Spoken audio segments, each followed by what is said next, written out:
A medida provisória que fala sobre a suspensão e redução da jornada virou lei. E agora, com o decreto 10.422 de 2020, nós temos a prorrogação dos prazos, aqueles prazos que nós já tínhamos com a medida provisória, para que você possa continuar utilizando desses dois benefícios dentro da sua empresa. Então eu te indico que fique até o final desse vídeo, porque além de falar sobre a prorrogação dos prazos, eu vou te dar dicas para como instituir os benefícios dentro da sua empresa.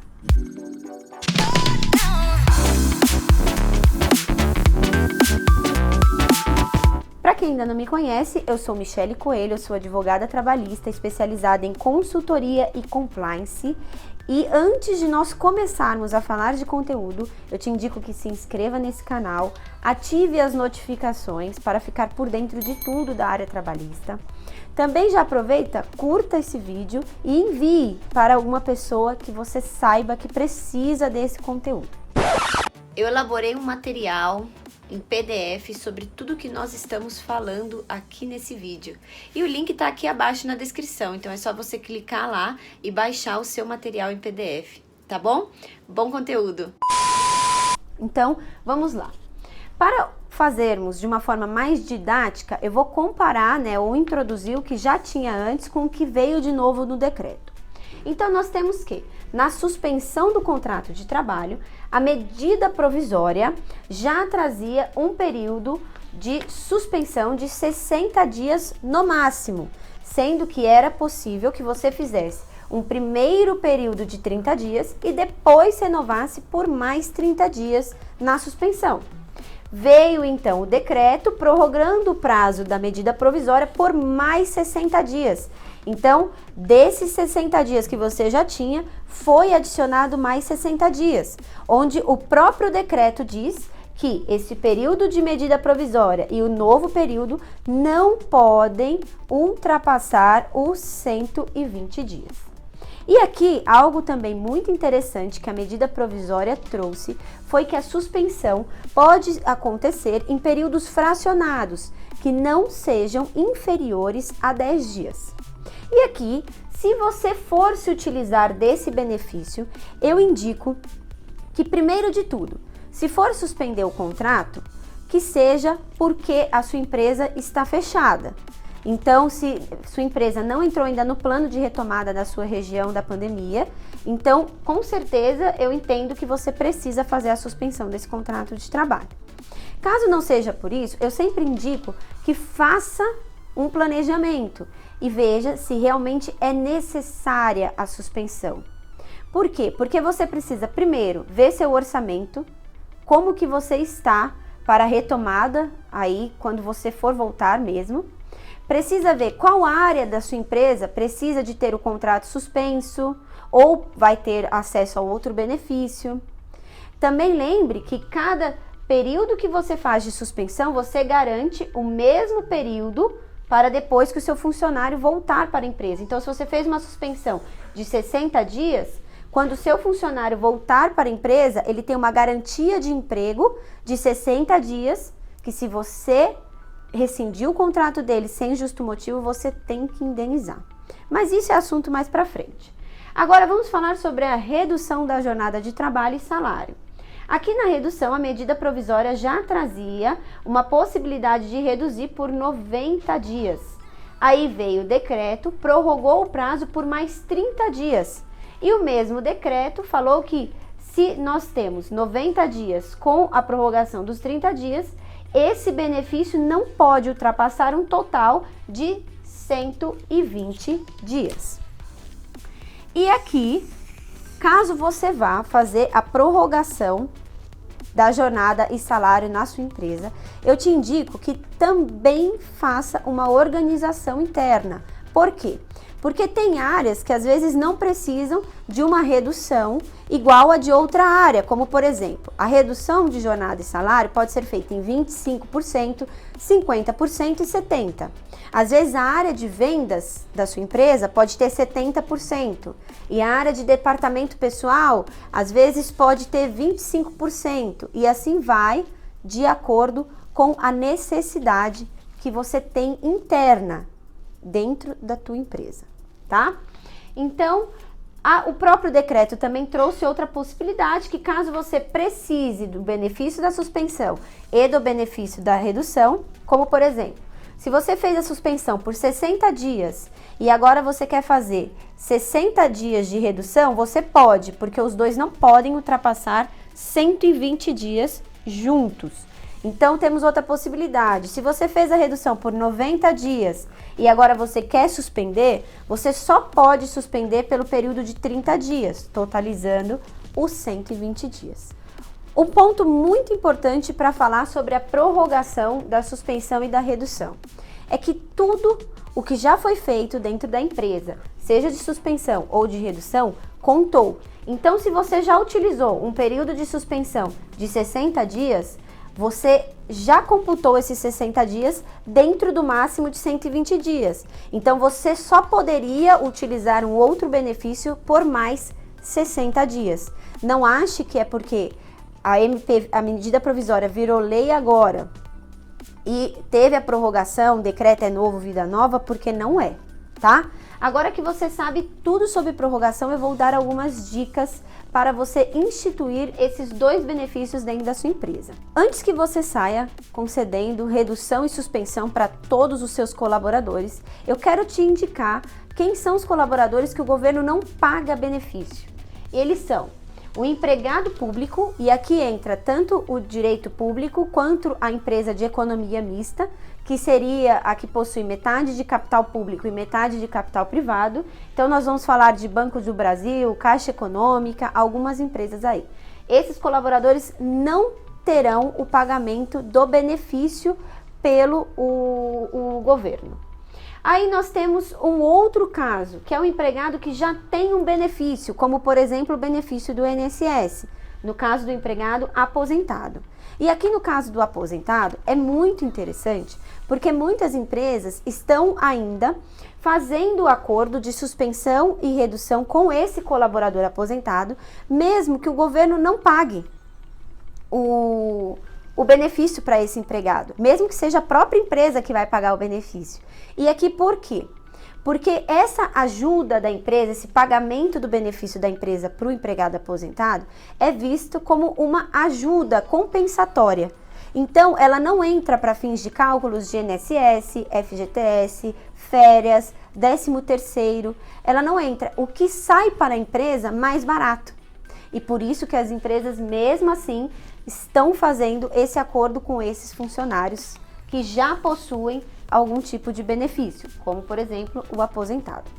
Outra hipótese de funcionário que o governo não paga benefício, seja de redução ou de suspensão, é o empregado que está no programa de qualificação profissional, porque ele de alguma forma já teve o seu contrato suspenso para estudo e não teria como fazer uma alteração para reduzir ou para suspender esse contrato, tá bom?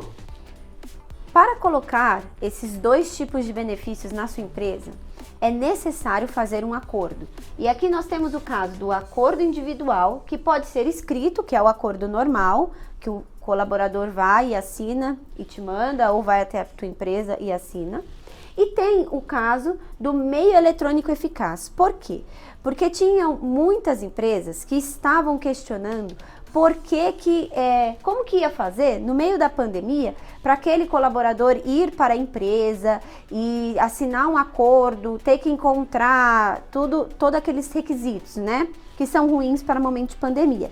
Então, a própria lei da MP trouxe agora um meio eletrônico eficaz para ser feito esse acordo. E aqui eu te indico que se você for fazer por e-mail com o seu colaborador, ponha o aviso de recebimento e peça para ele dar retorno sobre o acordo, fazendo as considerações dele ou concordando, caso esteja tudo certo. Se for fazer por WhatsApp, também peça o retorno dele no próprio WhatsApp, falando se concorda ou que faça também as ponderações, para que você, como empregador, possa se resguardar desse acordo.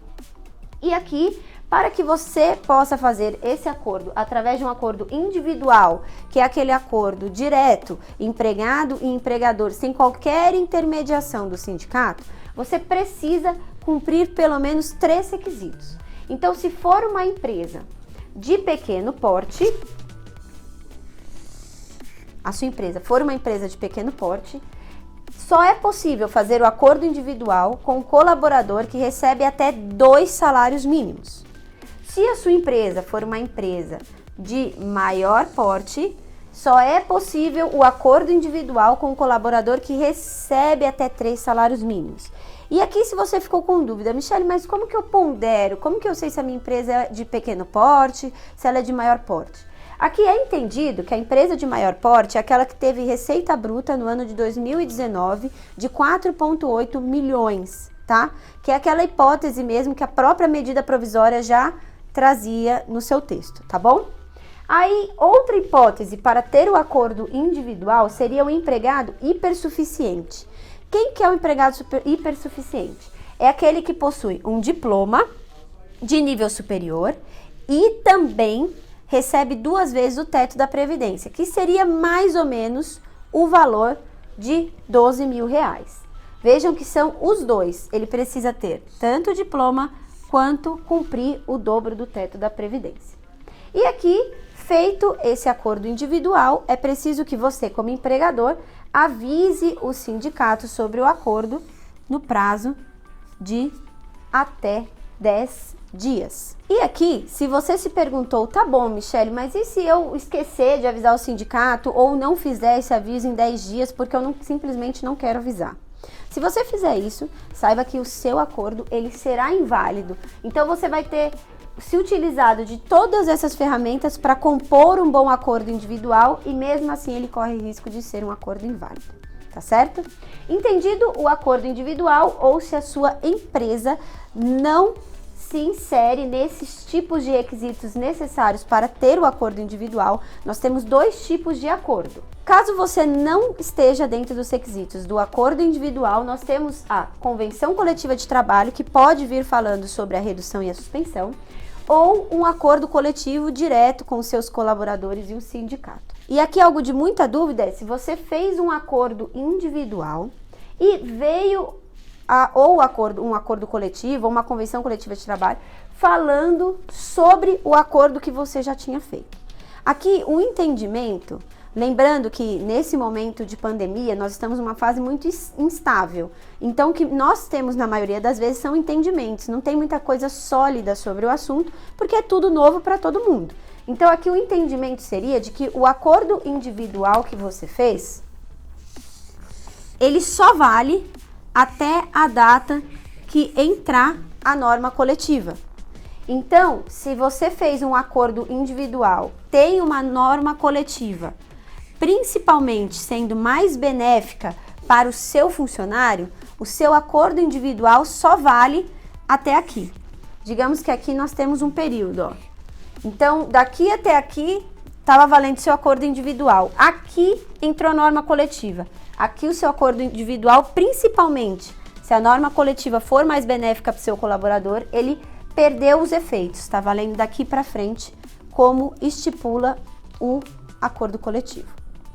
Visto tudo sobre o acordo, vamos falar sobre o dever do empregador. E aqui, como dever do empregador, nós temos que é necessário comunicar o famoso, novo e famoso, né, Ministério da Economia. Então, você como empregador, feito o seu acordo, você precisa comunicar o Ministério da Economia. E se você não fizer isso, se você não comunicar o Ministério da Economia sobre o acordo, você vai arcar com os valores do acordo. Então, digamos que você fez um acordo para suspensão do contrato de trabalho em 10/4/2020. E aí, você se descuidou, esqueceu de avisar o Ministério da Economia e só avisou o Ministério da Economia em 25/4/2020. Passados 15 dias. Nesse caso, o que acontece? Nós temos que o pagamento, o prazo para pagamento, ele conta a partir do dia que você comunica. Então, aqui você esqueceu, passou 15 dias. Digamos que você fez uma suspensão do contrato por 60 dias. Aqui, esses 15 dias, você esqueceu de avisar o Ministério da Economia. Então, para completar os 60 dias, faltam ainda 45 dias. Qual seria o entendimento aqui, para você que esqueceu de fazer esse comunicado para o Ministério da Economia? Que você paga esses 15 dias que você esqueceu e o governo vai pagar só os 45 dias, contando a partir da data que você avisou, que é 25/4/2020. Então, precisa ter muita atenção e muito cuidado aqui, senão você pode ter que pagar. Aí, caso você fala, Michele, mas eu não vou pagar. Aqui o que acontece? A lei, a medida provisória que virou lei, tem um caso de que esse período de 15 dias que você tem que pagar, caso você não pague, ele vira inscrição na dívida ativa e você pode ainda ser executado. Então, toma muito cuidado, porque não é um ponto, assim, de deixar de prestar atenção a esse risco, tá certo? Agora que você já sabe o seu dever, vamos para o próximo ponto, que é muito importante e tem coisa nova, que é a garantia de emprego. Aqui no caso da garantia de emprego, nós já temos pela própria legislação que durante o período, né, temos aqui um período ou de suspensão ou de redução. Durante esse período que você suspendeu ou reduziu, o seu colaborador não pode ser mandado embora. Aí nós temos que, quando ele volta para o trabalho, então, aqui ele tem uma garantia de emprego. Digamos que você fez uma suspensão